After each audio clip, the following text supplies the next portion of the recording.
Good day. This is a commentary for the failed sequel to Zone. I'm obsessed about making skate projects, and I tried to wrangle everybody together from Zone with some new people in the mix to go on a skate trip and film I think I was thinking a sequel to Zone. That's what I had in my head.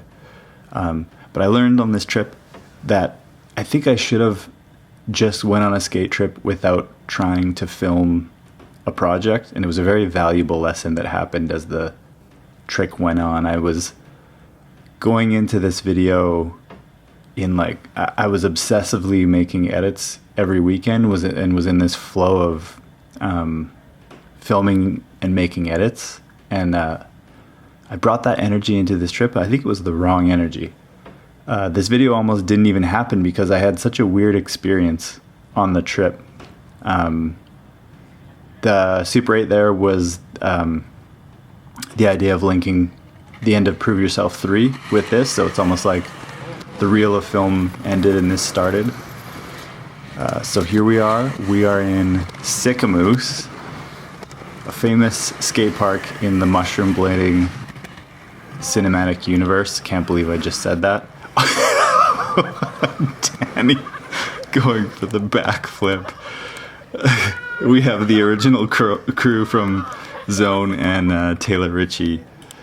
They had all met us at Sicamous that day. This was a throwback to filming. We did those a bunch of people do tricks at the same time in Zone, and it was funny. So this was kind of me being like, okay guys, everybody get in the line and do a trick. It's so corny, but it's fun to do once in a while. If you do a whole video like this, it's a little bit an assault on the senses, difficult to figure out what's going on trick wise.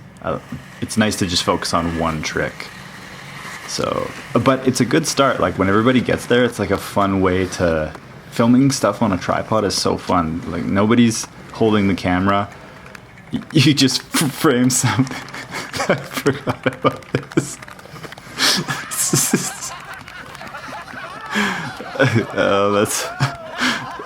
I forgot about that. That's also a callback to Zone with the laughing club. But the idea of everybody clapping in two lines while somebody does a trick. Great long shot, slightly out of focus. Tana had filmed an edit. Oh, Stu. The drop in, Broscow inspired. I'm not going to name all the tricks in this. You can just watch the video, but already there's a really good mix. That trick was incredible. I don't think I've ever seen anybody do that other than, man, Colin's underrated. So good. I always like that shot because of the depth of the trick going in the front and the back. This is so fun. Yeah, when people first get out of the car and they're tired, filming those few tricks in the line. Very nice torque sole from Stu. It was just a nice day, fun energy, messing around. It was a really good first spot. The famous photograph, well, not so famous, but famous to me, is coming up. I can't... Todd McGregor with the Royale. So much great, subtle, creative skating in this video in a great atmosphere. Leon, always tinkering. I think he had really crappy bearings. Not sure. Love the tripod for shots like that. They can be with a longer lens. You can be in close, but having a conversation from far away, or maybe somebody is just in a moment where I forgot. I've already laughed 3 times. I forgot how over the top that idea was. So creative. People copied lots of things that one was so nice with the legs close together. There's so many, not copy, but people have been very inspired by Colin, Stu, Leon, and Danny. Incredible form. And there's stuff that you see in this. Oh, that was... when something's that amazing without fisheye, Amazing Shifty thing by Stu. I forgot how kind of flow-wise, it's pretty entertaining and it moves quick enough that it doesn't stay on one thing for too long, that it has a nice, it's maybe faster paced than Zone was. That one was crazy. I almost got him on the back wheels where lean in on the wheel slide. Classic Todd move. That's so sick. Landing from a fly-out air into a pivot. I think I gapped to flat on that toe roll. The other thing on this trip is I think I would have enjoyed myself more if I went with just the Wizard Hundreds or the or a pair of Stu with the triple budget switch. Is that guy sponsored? So many nice shots, nice angles, good scenery, green. I love shots of people chilling out. That trick was so weird that Danny did. He has so many crazy ideas. Yeah, I was in the 5-wheel Wizards with the giant tall liners. You can see how dry it is with the grass there. It looks really green in other backgrounds, but I love shots of people exiting a park, especially if it's on their skates. The idea of entering or exiting a park, I don't know why, but it's interesting to me. That was a good. This is Gateway by Taylor. My editing got better over the years in terms of the choices of when to cut. Both of those two cuts fit together really nice. This is the Revelstoke skate park. This doesn't exist anymore. Danny filling the tank with gas. I like when the conversation isn't directly filmed and it's just kind of audio that you listen to while something's happening in the background. I think that took them a really long time to get that food. The sun may have been shining on the skate park when we got there, and now it's getting dark and the mosquitoes are getting bad. The food looked good though. I don't know what they got.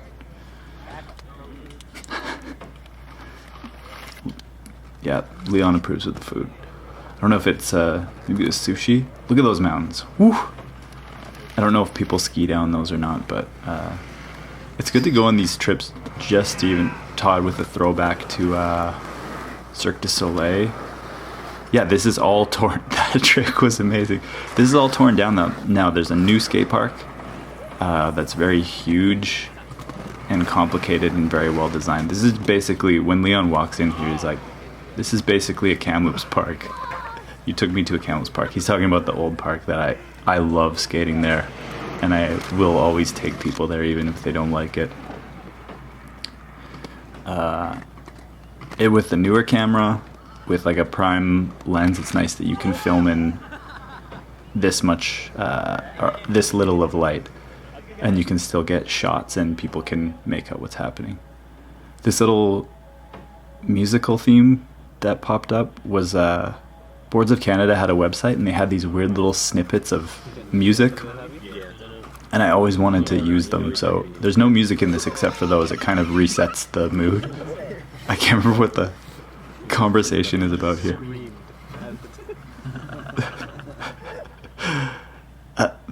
That's some of the best parts about going on a skate trip, is after a long day of skating, you're just sitting around bullshitting, and there's sometimes some amazing jokes that come up. Laughing's very healthy. Laughing and skating. Look at that shot. That's what it's all about. Being alive.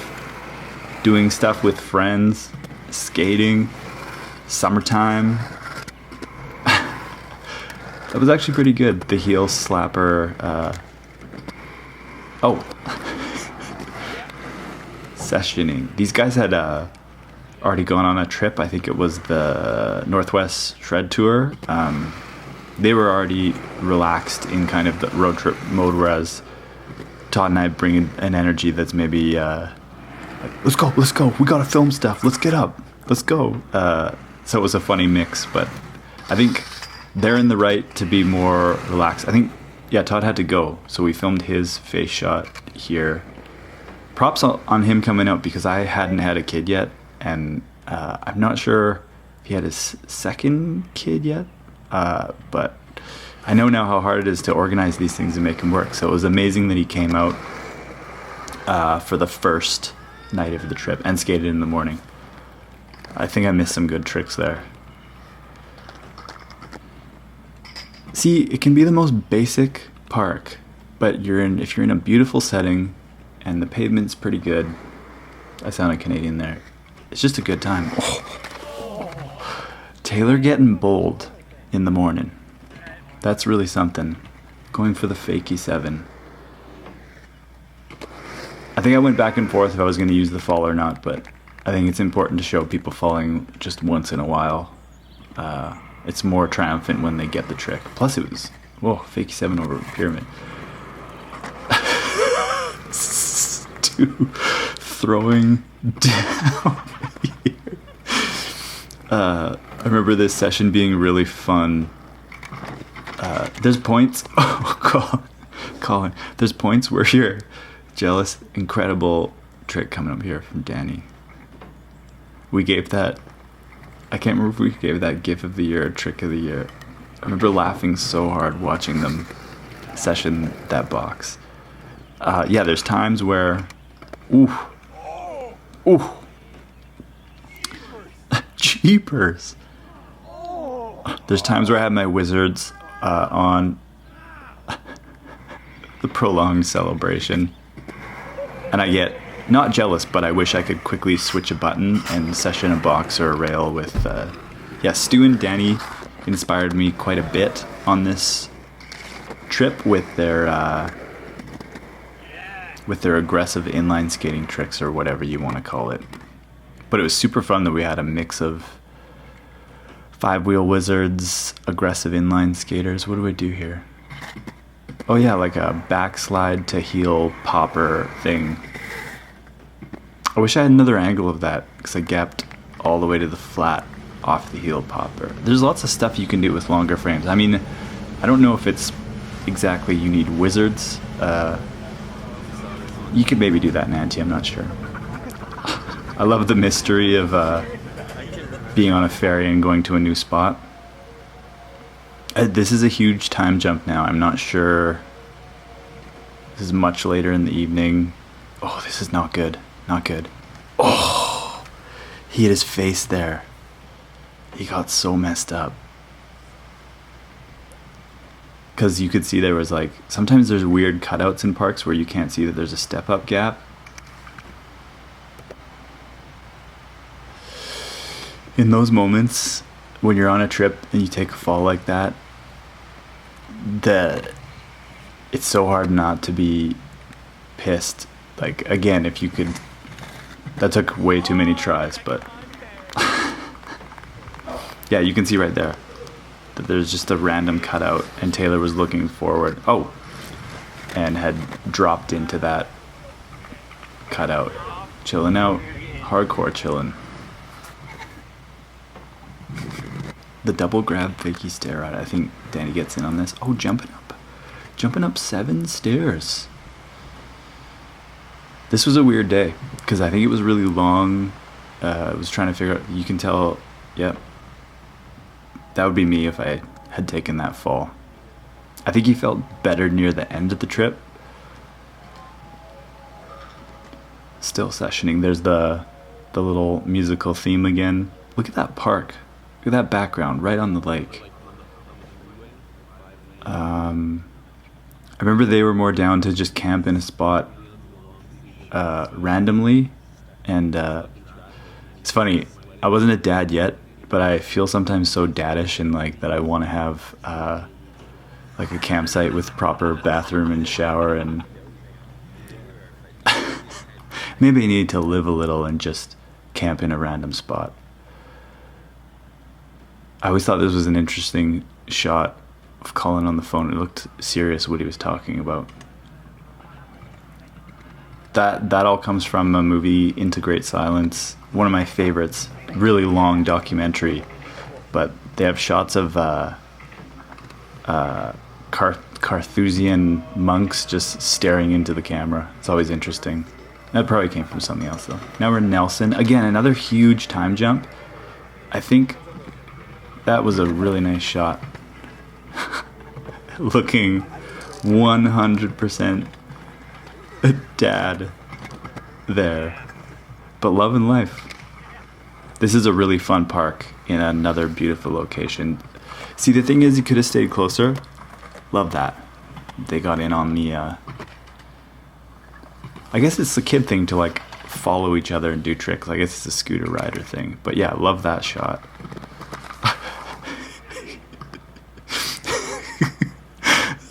I can't remember if that's the Aragon or a Brait. The headphone place in. So good. Petty vibes on that.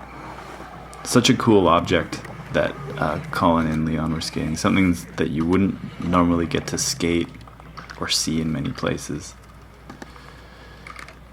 Yeah, Stu and Danny definitely influenced me a lot. That trick was incredible after this after this trip. Made me want to get back in. Oh, that took a lot of tries, I remember. Made me want to get back on the aggressives, or whatever you call them. That's on a well-known street in Nelson.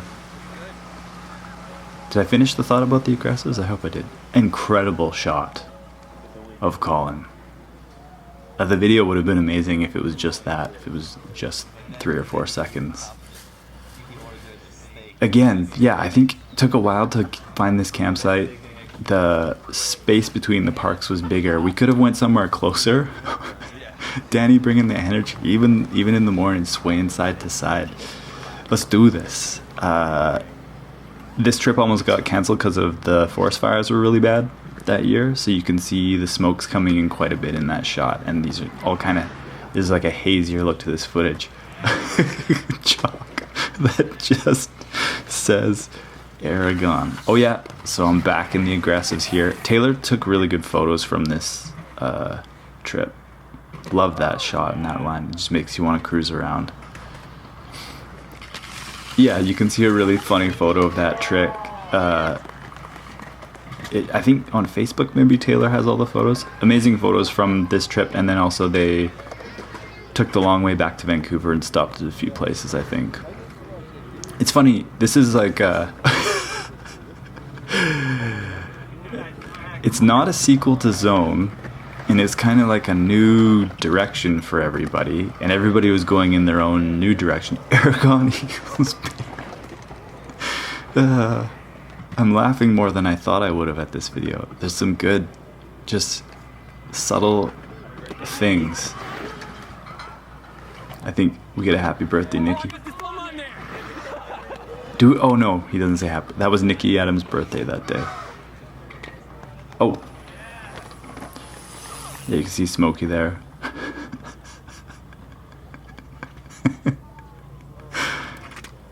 Stu gave a good expression there. It's hard to exactly nail what he was giving to the camera. Amazing trick by Leon. And then that's the end. It's almost like how a band, there's an album and there's an EP. This is like an EP video. I love the end of that, with the tiny little bit of Super 8 footage of the sun and the logo, and then the Boards of Canada tone. I enjoyed that more than I thought I would. Crazy part about that trip, so I wasn't really super into seeing the project through to the end, like even that last kind of like Nelson and the last park, which was I think Castlegar, where the forest fire smoke started getting really bad. I wasn't even sure if I wanted to film that, and just wanted to put my aggressive skates on, do some grinds with the boys, and then go home. And the forest fire smoke was getting really bad. We only had, so that was I think 2 or 3 days. Maybe it was only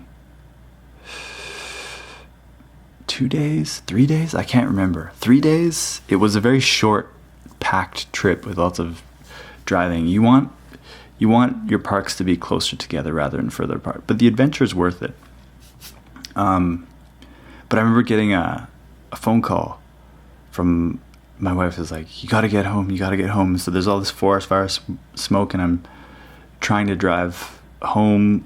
Some places were super smoky through the Okanagan, and she wouldn't tell me what was up. And then I tried phoning again. She wouldn't tell me what was up. Just get home. And then I found out that she was pregnant when I got back from this trip. And the weirdest part about this is that I could feel my dadness on this trip and before this trip, before even becoming a dad. And it was really good news after going on this trip, because I almost feel like I was forcing a project, working on a project on this trip, when I should have just went on the trip and been more relaxed and not have a schedule or not have to film everything and just skate with everybody. Because like I said, I was in that mode of making stuff and making edits. In retrospect, I'm really happy I obsessively made all those Blade practice edits or solo edits and then tried to make this one project before this other part of my life was starting. What was exciting though is that this helped inspire doing the way MB7, like, let's just film for 2 years and not force making any stuff. So that really helped inspire making less stuff and working on longer projects. And also, like, Danny, Stu, Colin, Leon, Taylor, they all were going in like their own exciting directions too. So sometimes I feel bad trying to pull everybody in to make a project when they probably just wanted to skate and be on a trip, and me trying to shoehorn a project into it. That's why coming back from this, I was excited about the news of becoming a dad, and I wasn't fully I wasn't as excited to edit this project or make anything as I was after Zone, because that was a different type of trip where the energy was pretty consistent the whole way through. So that's why it's in my head, it's the failed sequel to Zone, or the abandoned sequel to Zone.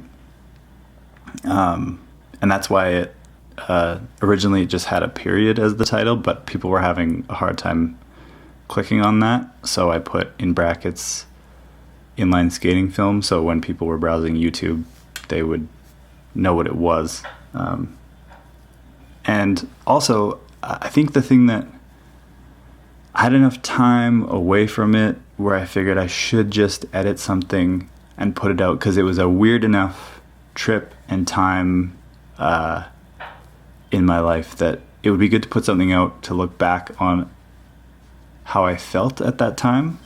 Because, after this I had a good, healthy evolution with how I thought of skating and making projects. And the thing that inspired me actually to start editing is I was looking back on photos from my phone from this trip, and there's a wide photo from the first skate park, like a kind of a panorama or a half panorama, and you can see the camera with the mic on it, and you can see kind of everyone in a different part of the park kind of doing their own thing, and the distance of away had, I don't know, something clicked with that photo captured the feel of the trip and the way I was thinking of projects and skating at the time. So it was seeing that photo and thinking of it being the thumbnail or cover or whatever you want to call it. That's what inspired me to end up editing this. And I'm happy I did, because upon rewatching it, it was worth it to go on that trip and try and make a project, even though I should have not made a project and just gone on the trip and skated. So if anything, this is a good reminder to know you don't have to film everything. Although I do obsessively for skating, but I think if I go on another trip like this, it'd be really fun to go on one and not bring my camera or anything, to just enjoy the trip and the skating. Because a project or a camera can get in the way. Other people can bring cameras, I guess. But so thank you for listening. I hope that didn't feel like it went by too fast. And enjoy your summer skating trips. they're an important part of life and sanity. Thank you.